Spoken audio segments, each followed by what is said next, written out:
For part 1 of this story, please go through the playlist and search Story 10 Part 2 The Lodge. Let's begin.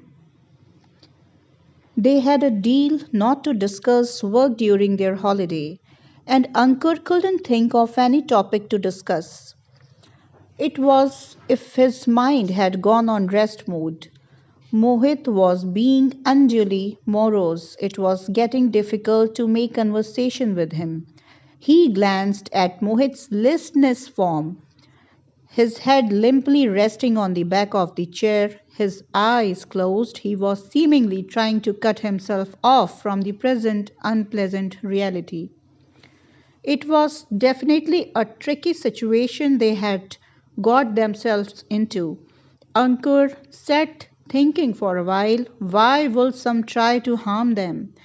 They weren't super rich, neither were they carrying a large amount of cash that someone would want to steal. The caretaker and the cook seemed simple, trustworthy men, not some serial killers. But I still don't understand why they buried away like this in urgency. I must confront them tomorrow. Tiredness overtook him. He yawned and slumped on his bed. George Michael's voice filled the room, escaped through the ceramics of the walls and serenaded through the lonely hinterland. The strangest things take my life, time has been twisting the knife. Ankur was tired that within minutes he fell into a restless sleep of wild dreams. He dreamt many people had invaded their room, but he couldn't see their faces, no matter how hard he tried, for darkness enveloped them. They moved around and then began dragging Mohit. Mohit was crying, resisting, extending his hand towards him. But Ankur felt helpless. He tried but couldn't get off his bed. He was still making immense effort to rush to his friend's aid when he woke up with a start. His heart was racing. Droplets of sweat were dripping down his forehead. He found Mohit sleeping on the chair peacefully. Where he had sat since their return, he heaved a sigh. Thank God it was just a dream, thou an awful one. Get up, Mohit. Dinner time now. Mohit smiled, yawned, stretched his arms, and then stood up. Yar, are you disrupted, my lovely dream? I was floating in the stream, feeling so light and carefree. There was a group of people waiting for me, smiling, beckoning me to hurry, but then you shouted in my ears. He glared at Ankus as if he had destroyed his lottery ticket that had won him a jackpot. Let's eat, I'm starving. The food was still warm and not bad. They silently ate the lukewarm rotis with lentils and matar paneer. Christian is indeed a good cook. Mohit spoke through his mouth full and Ankur nodded. There was delicious kheer for dessert. The food uplifted their moods. After dinner, they chatted about their dreams, the future, their families, still tiredness of the journey, and the day began to overtake them. At around 11, they slipped into their beds. The silence around once again began to overwhelm them. They lay in their beds, silent like the night. Soft music continued to serenade through the room. The notes had changed, the music from the movie. The fountain was playing on Mohit's phone.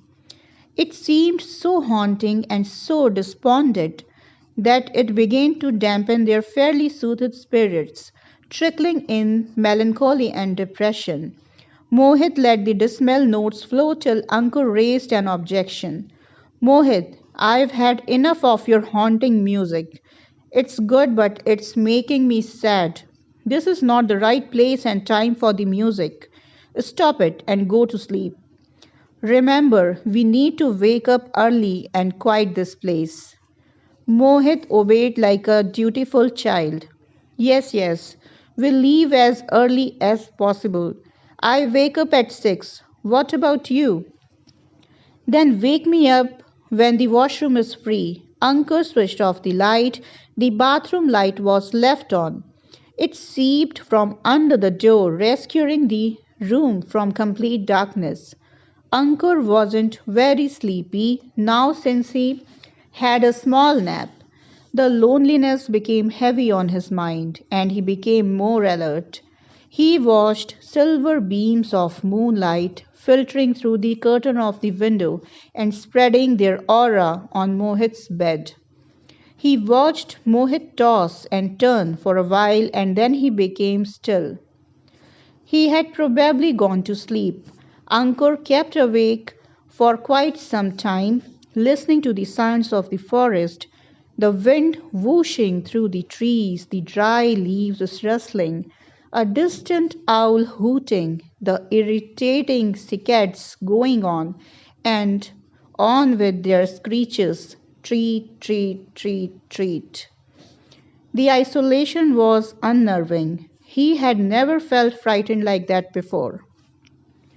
Something at the back of his mind was making him uncomfortable. His mind was again invaded by the odd events of the evening. Why had the employees of the lodges run away even before serving them dinner? It was strange. There must have been a reason behind their action. And who pushed Mohit into the stream? There wasn't a visible soul nearby. Why was the easy chair in the veranda moving on its own, as if someone was sitting on it, watching them come in? The lodge was completely deserted. There was nobody here except the two of them. The thoughts unsettled him. Ankur, stop frightening yourself. Just this night. We need to pass just this night here. There's no other way. He tried diverting his thoughts to do something pleasant. He thought of his family, his mom and dad, and his sister. He must buy presents for all of them. He hadn't seen them for a long time, so engrossed he had become on his work. How we forget the importance of a family in our hectic lives.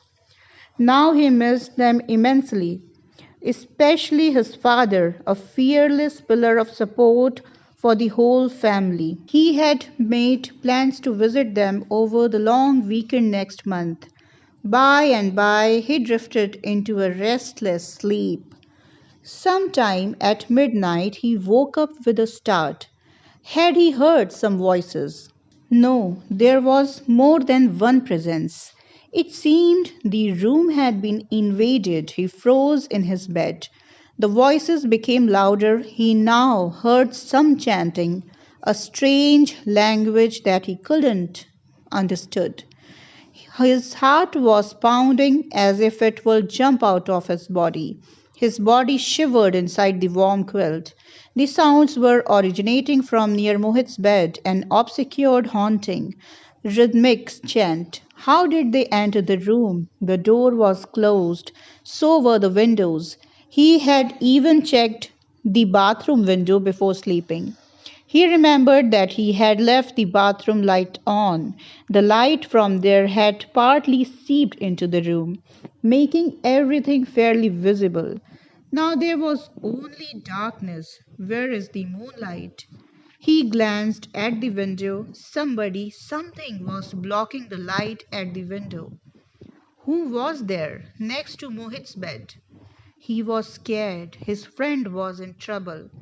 Was he in danger? Gathering nerves, he slowly turned his head towards Mohit's bed. The moonlight now appeared hazy, but there were shadows bending over Mohit. Ankur felt a shiver pass through his body. Was he dreaming? He slowly fisted and opened his hands. He daren't do more than that. He was petrified, for he knew he was awake. There were unseen, unexplained things in the room. Ghost. Is that the reason the two employees of the lodge were in Bury to leave before nightfall? Because this lodge is haunted. The chanting stopped suddenly. Mohit was snoring softly, totally unaware of the happenings around him. A few jackals howled from the somewhere deep in the forest. Ankur shuddered. Then it became disturbingly quiet. Ankur had kept the flashlight on the table. He should have kept it next to him on the bed. He realized he was afraid to get out of the bed to fetch it now, lest he draw the attention of whatever was in the room. He was even afraid to move or breathe. He felt suffocated. He kept awake for about 15 minutes and then the silence stretched on. Then he began to drift back to sleep. Once again, a disturbed sleep, like a half awake mind and a paralyzed body. He must have barely slept for half an hour when he was once again woken up by a sound. It was a loud call. He had somebody said, "Come." Was Mohit saying something? Ankur's eyes flew open. He looked around to locate the source of the sound. The room was empty. Perhaps he had been dreaming. Mohit was asleep. The moonlight was brighter now, falling directly on Mohit's bed, on his white quilt, turning it into an undulating silver stream. Ankur scrutinized the space around it. There was nothing, but the sound had been loud enough to wake him up, and it had come again from the direction of Mohit's bed. So it seemed. Window. Was there someone outside their room? Who could it be at this late hour of the midnight and in this wilderness? Were their lives in danger? There was no network reception either. The thought was frightening. Ankur began to tremble. He cursed himself for choosing this forsaken place for his precious holiday. It was foolhardy. He had been overconfident, and then he smiled. Silly of me, it must have been Mohit talking in his sleep. At the precise moment of his insight, Mohit began to rise, his head first. Then he went up from his waist. Ankur watched in horror as he sat erect and immobile on his bed for a minute, and then got out of the bed. Ankur smiled again. Of course, Mohit wanted to see the toilet. What's going on with me? I am pointlessly being panicky. The lonely wilderness is racking my nerves. Annoyed at himself, Ankur returned to his side and went off to sleep. It was maybe an hour later that he woke up again. He needed to use the toilet. He naturally checked on Mohit. Where is he? Toilet again. He walked to the toilet, but it was empty.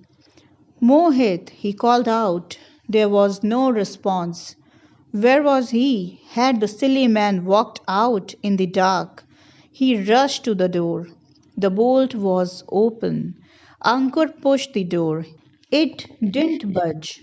He shook it hard and the door rattled. But it remained firmly shut. The door was obviously bolted from outside. Who did it? Mohit. But why? Apprehension invaded him like a tsunami, drowning him, suffocating him. Sweat was pouring down his forehead.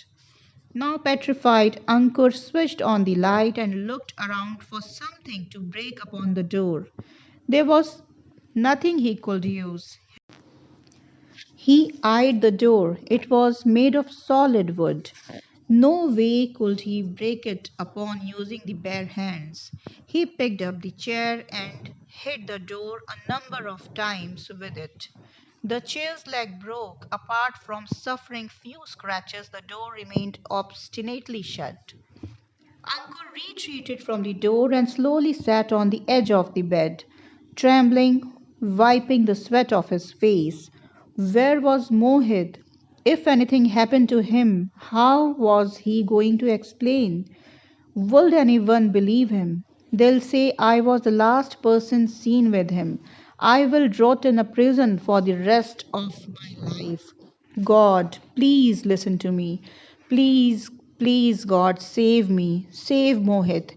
He's a good man. He has a family, a young wife, a little daughter. How will I face them if anything happens to him?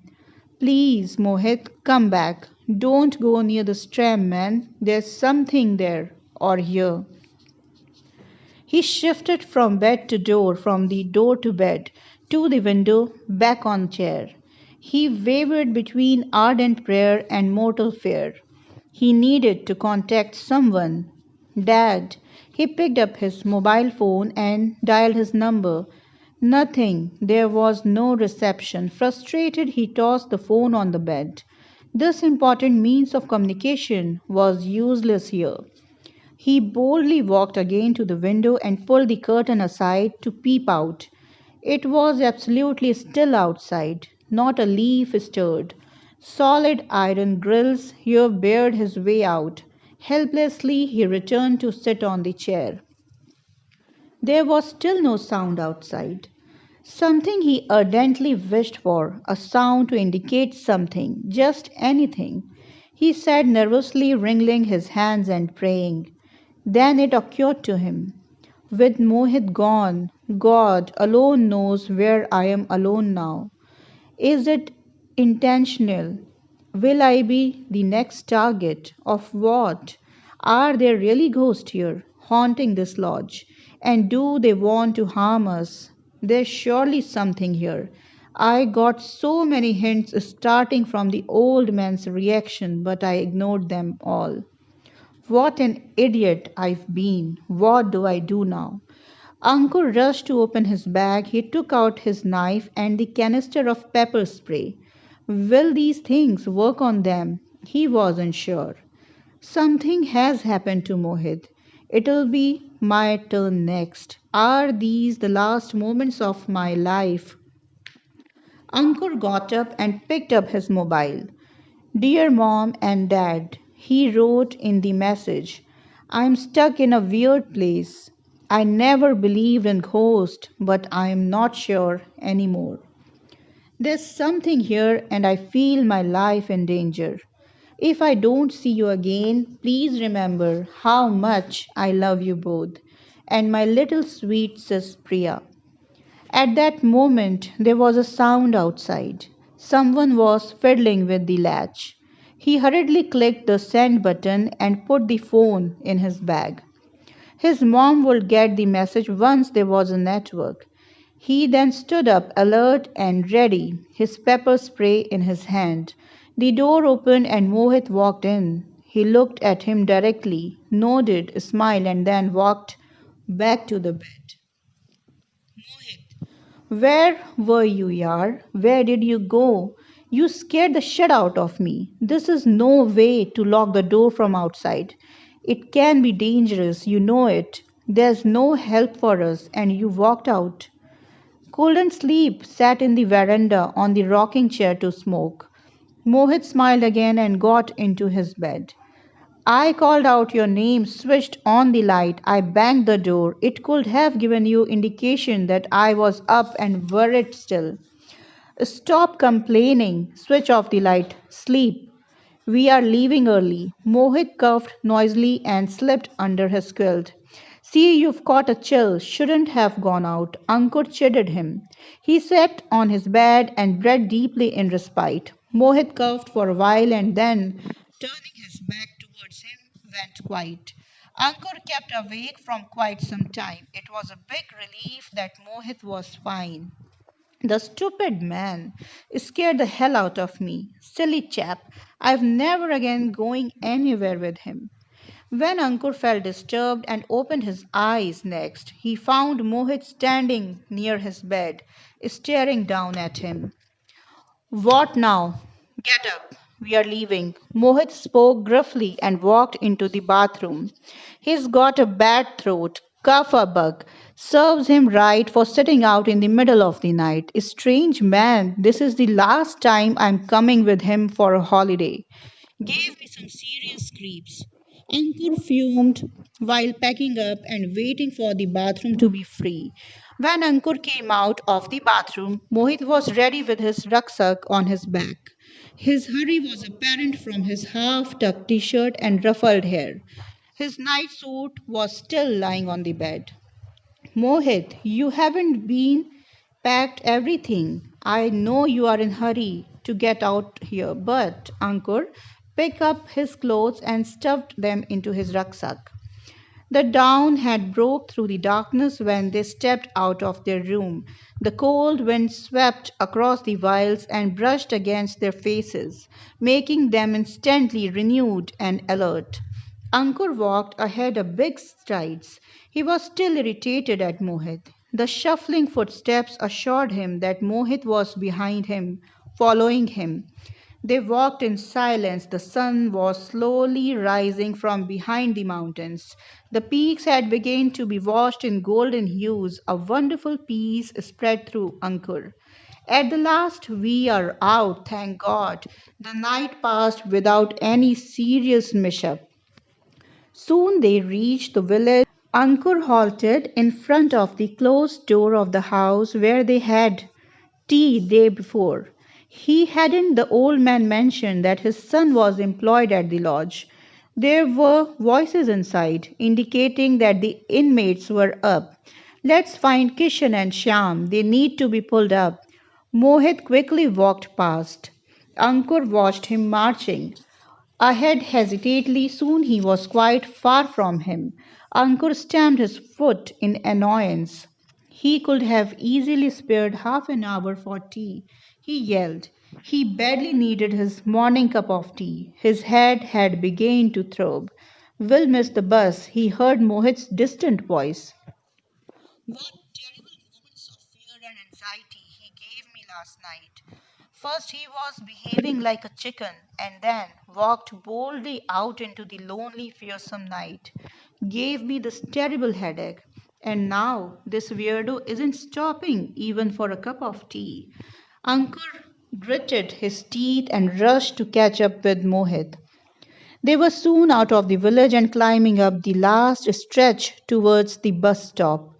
Mohit continued marching ahead. Ankur was getting breathless, walking uphill so fast.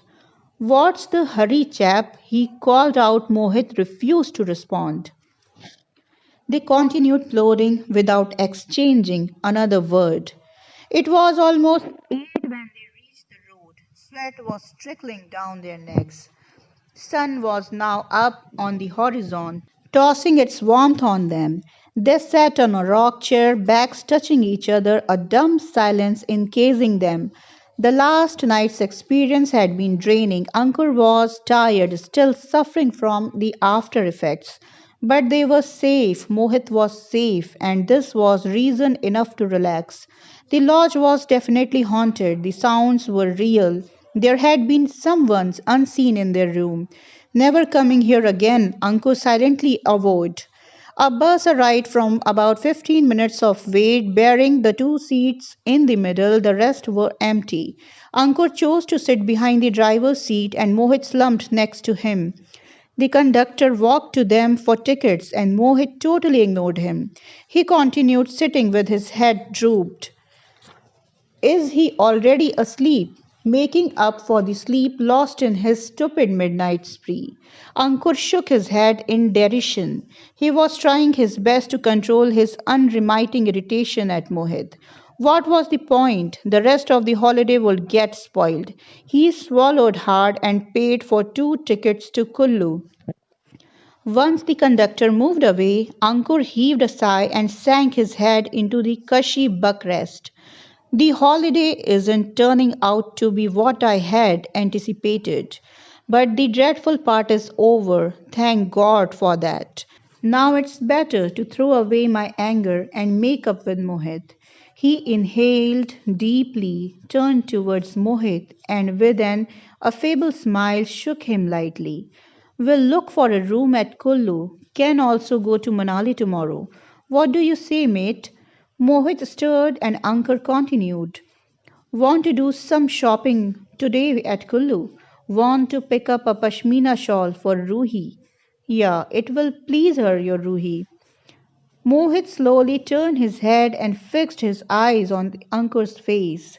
His nerve-wracking gaze drilled through him like a sharp arrow piercing his body. Ankur sucked in his breath. Mohit's bloodshot eyes were dilated and wild, his face distorted and angry. His whole demeanor was airy.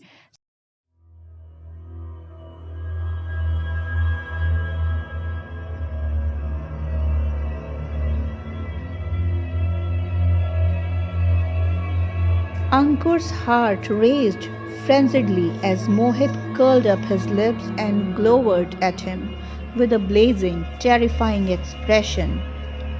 Ruhi? Who's Ruhi? Well, that's all for today. Catch you up with new, fresh episodes of Fresh Books. See you again. Till then, keep listening to Author's Talk by Trishna.